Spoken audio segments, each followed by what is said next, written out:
All right, our next speaker is Justin.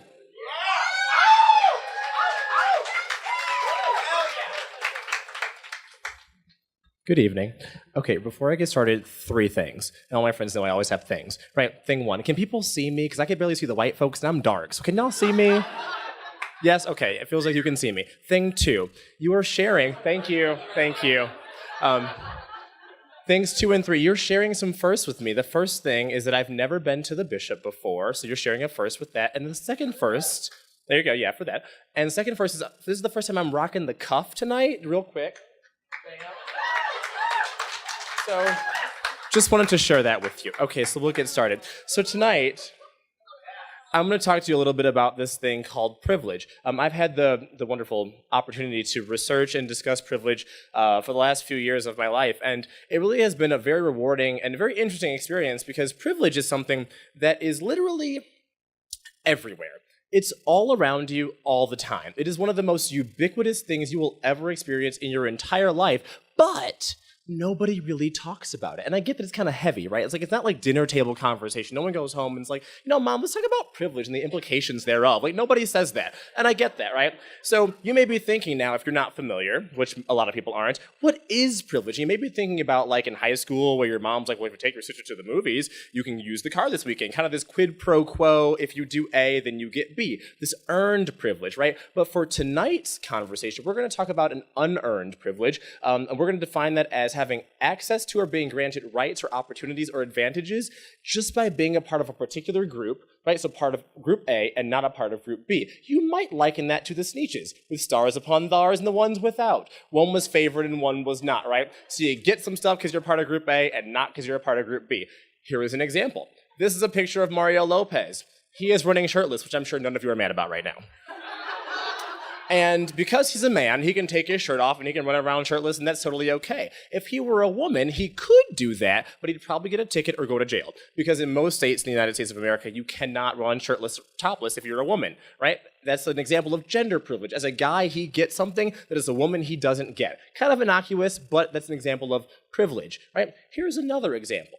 If you might be, for instance, of the Christian persuasion, you get a whole lot of time off for stuff that coincides with your religious practices. Like you get Christmas, and you get Easter, and you might get Ash Wednesday, and you might get Good Friday, you might get these times off from work. If you are of the Jewish faith, you probably don't get Yom Kippur just built into your holidays off, right? Because that's not the dominant religion here in the United States of America. Again, this is pretty innocuous, but it's one of those things where you get an advantage for being a part of Group A that you don't get for being a part of Group B. Now, there are sometimes some more serious implications of that we'll talk about in a little bit, but this is a basic example of privilege, right, of what I'm talking about. So you get stuff because you're part of Group A that you don't get because you're part of Group B.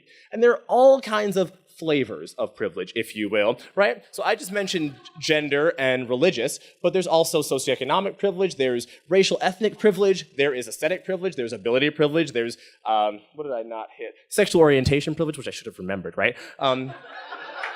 If you didn't know, right? Racial ethnic privilege. And so usually when I talk about this, people get a little bit uncomfortable because they're like, well, I'm not trying to actively deny anybody of their rights, or I'm not trying to disenfranchise anyone, or, right, shit gets weird, right, real quick. I'm not trying to actively take anything away from anyone or disenfranchise them or deny them access to anything. And I know that. I don't think anyone's actively trying to be a shitty person.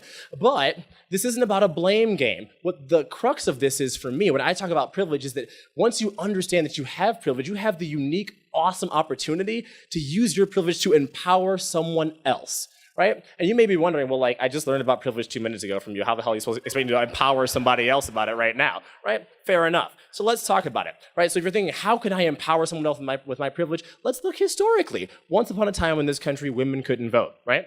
And even though they rallied and they lobbied and they organized, they didn't have the power within themselves to be able to grant themselves the right to vote. So it took some people within the group who had the privilege, being men, to say, hey, you know what? They've got a pretty laudable cause. I think they've got some merit to what they're saying here. And just because we're men and because they're women, we can vote and they can't. And they have done nothing to not deserve to vote. So let's go ahead and extend that to them. Right? I think we should use our privilege to extend that to them for them to enjoy it. Right? And you may be thinking, all right, well, dude, women can vote now. What are you talking about? Right? Fair enough. However, if you look historically, there's been all kinds of times when we're talking about LGBT rights, if we talk about the racial civil rights movement in the 60s, or if we're talking about women's rights, where we needed each other.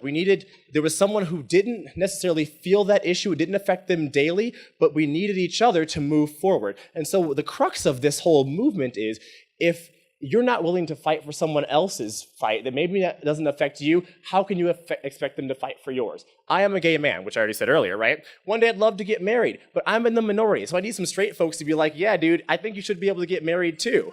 And because even though it's not your fight, I'm going to depend on you to rally behind me. Because the next time, even though it's not my fight, women's issues, not my fight. But if I expect you to fight for mine, I've got to want to fight for yours too, right? And so if there's anything that you take away from this, it's that we move forward together, right? With women's rights, with immigration issues, with racial ethnic issues, with LGBT issues.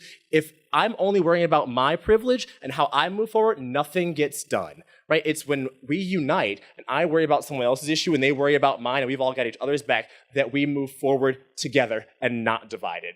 Thank you so much for your time. I'm a little bit ahead of my time, but thank you.